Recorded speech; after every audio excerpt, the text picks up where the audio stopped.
Que o seu dia seja abençoado e repleto de paz.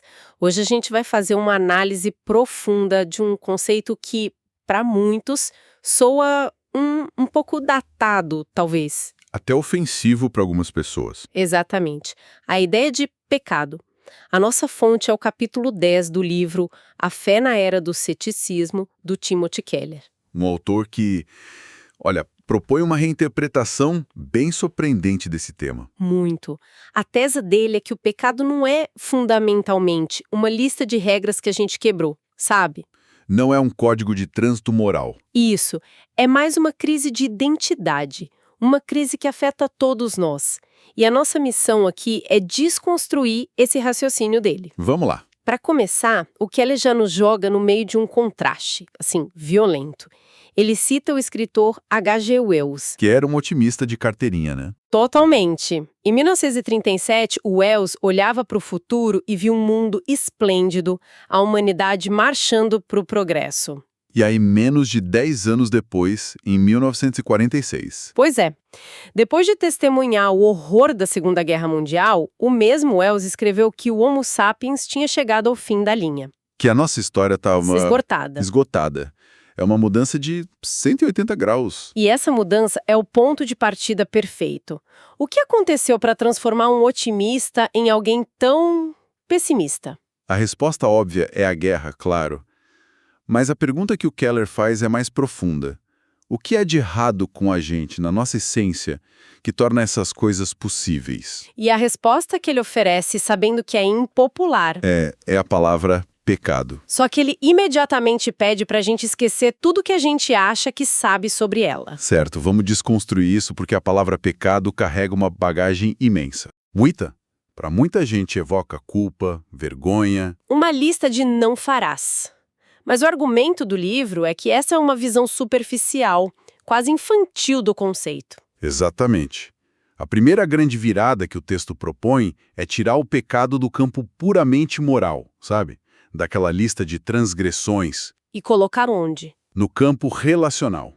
A definição que ele usa é: pecado é um relacionamento arruinado com Deus, com o próximo e com toda a ordem da criação. Nossa! Então não é sobre quebrar uma regra, é sobre quebrar um relacionamento. Isso.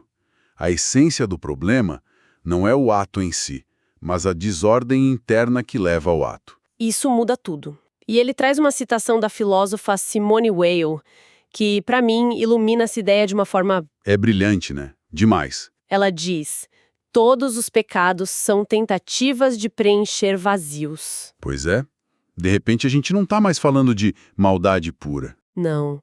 A gente está falando de uma busca desesperada e equivocada por algo que falta. Uma sede que a gente tenta matar com a bebida errada. É uma ótima forma de colocar.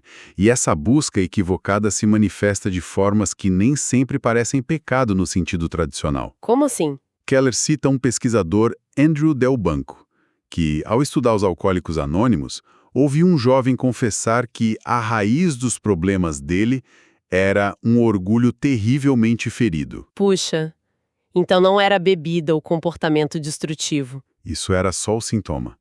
A doença era essa necessidade desesperada de se auto-justificar, de provar o próprio valor que o estava consumindo por dentro. Essa ideia de uma fonte mais profunda de uma motivação existencial me parece ser a chave de tudo. Com certeza. E para aprofundar nisso, o livro vai buscar uma definição mais antiga e radical com o filósofo dinamarquês Søren Kierkegaard, não é? Sim, e aqui a conversa fica ainda mais séria. Kierkegaard, que é considerado o pai do existencialismo, era obcecado com essa questão da identidade. E a definição dele, segundo o livro? É cirúrgica. Para Kierkegaard, pecado é construir a identidade, o seu senso de valor e de si mesmo, em qualquer outra coisa que não seja Deus. Nossa. É a recusa, sabe? A recusa em encontrar nossa identidade mais profunda no relacionamento com o nosso Criador. Então o que a gente está vendo aqui é uma virada de chave fundamental. O problema não é primariamente o que você faz. Mas por que você faz? É a sua fonte de energia existencial que está conectada na tomada errada. Essa parece ser a grande ideia que amarra todo o resto do capítulo, certo? Perfeito. É exatamente isso. Keller argumenta que fomos criados para ter Deus como nosso centro gravitacional. Ok. Quando a gente tira Deus desse centro e coloca qualquer outra coisa no lugar, seja o trabalho, a família, uma ideologia, dinheiro. Essa coisa se torna um ídolo, um deus substituto. Exato. E esse ato de substituição, essa desordem fundamental do coração, é o que o texto define como a essência do pecado. Ok, se pecar é construir a identidade na base errada, vamos falar sobre essas bases. O livro dá exemplos muito fortes. Quase cinematográficos. Sim, como o personagem Rocky Balboa, que dizia precisar daqueles momentos no ringue para justificar sua existência. Mas a análise vai além. Ele cita o trabalho de Ernest Becker, em A Negação da Morte. E o que ele traz para a mesa? O mais fascinante sobre o Becker é que ele não era religioso. Ele chegou a essa conclusão a partir de uma análise puramente psicológica, antropológica. Interessante. Ele via essa necessidade de ser heróico, de ter uma importância cósmica, como um motor central do ser humano. Todos nós precisamos sentir que a nossa vida importa num nível universal. Exato. E para isso, a gente endeusa algo ou alguém. Transforma essa coisa na fonte do nosso sentido. Pode ser a pessoa amada, a carreira, uma causa política. E qual o problema com isso? Parece uma coisa bem humana, natural. O problema, como o Keller aponta usando a lógica do Becker, é que nenhuma dessas coisas foi projetada para aguentar esse peso. Ele chama de o fardo do endeusamento. Isso. Um relacionamento amoroso não consegue te dar redenção. Uma carreira não consegue te dar salvação. Uma causa política não consegue preencher o vazio da alma. É como tentar usar um copo de papel para carregar metal derretido. Ótima analogia. Ele vai se desfazer e te queimar no processo. Essa lista de substitutos que o livro apresenta é quase um check-up da alma, né? Vamos pegar um exemplo prático que ele menciona. A carreira. Ok. O texto diz que se a carreira é o seu centro, a pessoa se torna um viciado em trabalho. Exato. E não é só sobre trabalhar muito. É quando o seu senso de valor, a sua identidade depende do próximo sucesso, da próxima promoção. Do reconhecimento. Isso. O livro aponta que a vulnerabilidade à depressão se torna imensa, porque se a carreira falha, não é um projeto que falhou. É o seu eu que se despedaçou. Sua identidade construída sobre essa base vira um castelo de cartas num vendaval. Exatamente. E o que dizer de algo que parece inquestionavelmente bom, como a família ou os filhos? Como isso pode se tornar um ídolo problemático? Esse é um dos pontos mais desafiadores do texto, eu acho. Concordo. Quando os filhos se tornam o centro absoluto da sua identidade, o fardo do endeusamento recai sobre eles. Você passa a precisar que eles tenham sucesso para que você se sinta validada. E a vida se torna amarga quando eles crescem e fazem escolhas que te desapontam. Ou quando você percebe a dura realidade de que não pode protegê-los de todo o sofrimento do mundo. O amor vira algo sufocante. E a identidade, de novo, se mostra frágil. Sempre. Talvez o exemplo mais irônico e contraintuitivo da lista seja o último. A própria religião ou a moralidade. Sem dúvida. É o paradoxo do fariseu. Se o centro da sua vida é ser uma pessoa boa, ser moralmente correto, Ser religiosamente devoto. o resultado, segundo Keller, é um orgulho sutil e venenoso. Você se sente superior aos pecadores, aos que não seguem as regras tão bem quanto você. E isso pode levar a uma crueldade, a um julgamento implacável. E na outra ponta, quando você inevitavelmente falha em atingir seus próprios padrões. A culpa te esmaga, porque a sua identidade de pessoa boa foi destruída. Exato. Então, definimos o problema como uma identidade deslocada, vimos os deuses substitutos. Agora Keller organiza as consequências em 3 níveis: individual, social e até cósmico.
Vamos começar pelo individual.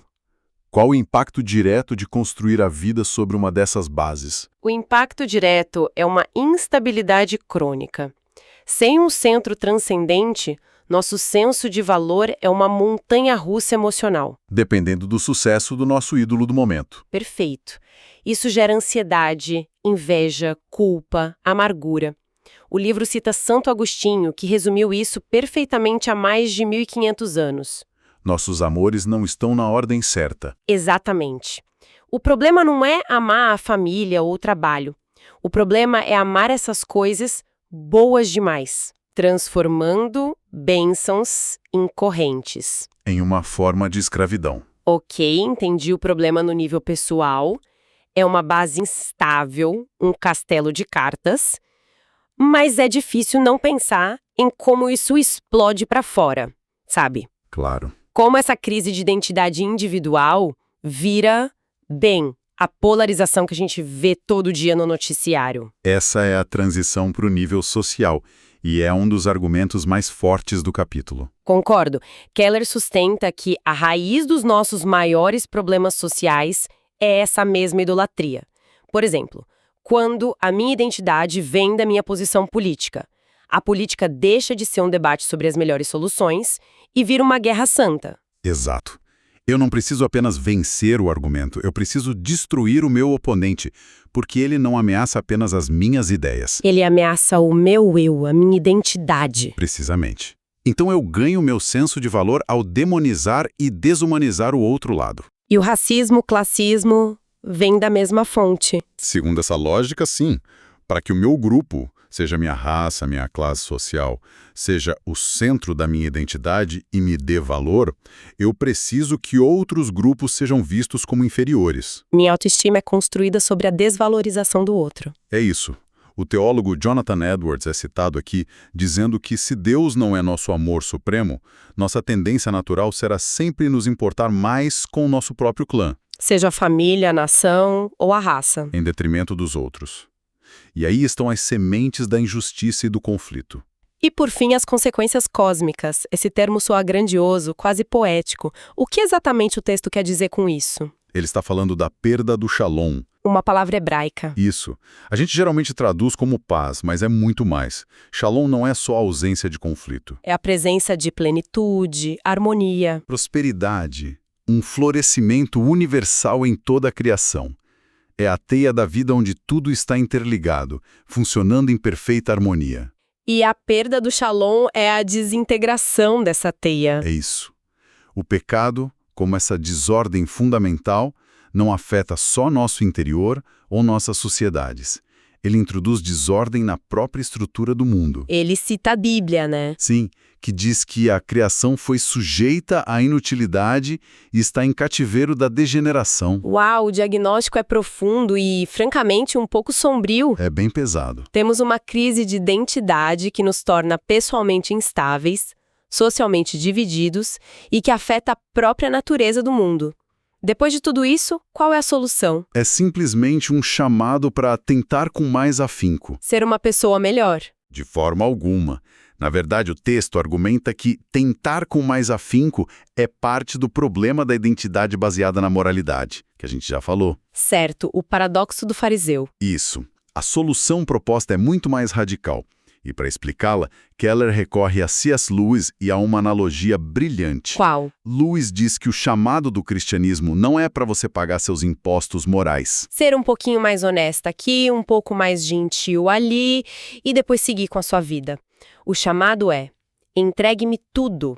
Não se trata, então, de reformar o eu antigo, de fazer uns remendos, mas de uma demolição e reconstrução completa. É uma mudança de eixo.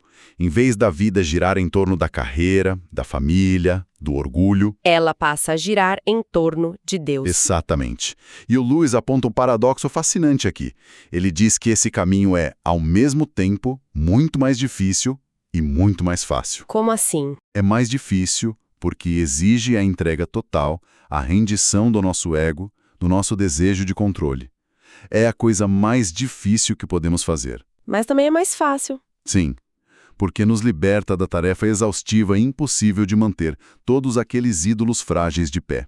da busca incessante por felicidade em coisas que, por natureza, vão nos quebrar o coração. O capítulo termina com uma reflexão poderosa sobre o perdão, que parece amarrar todas essas pontas. Como isso conecta tudo. A reflexão final é a seguinte: qualquer coisa que a gente coloca no centro da nossa vida se torna nosso Senhor.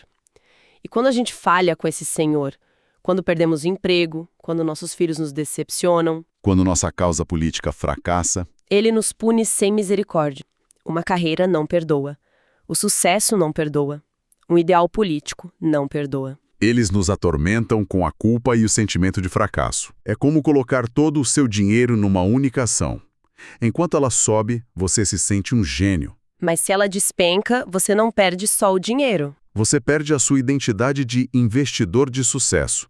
A sua fonte de valor se torna a sua fonte de tormento.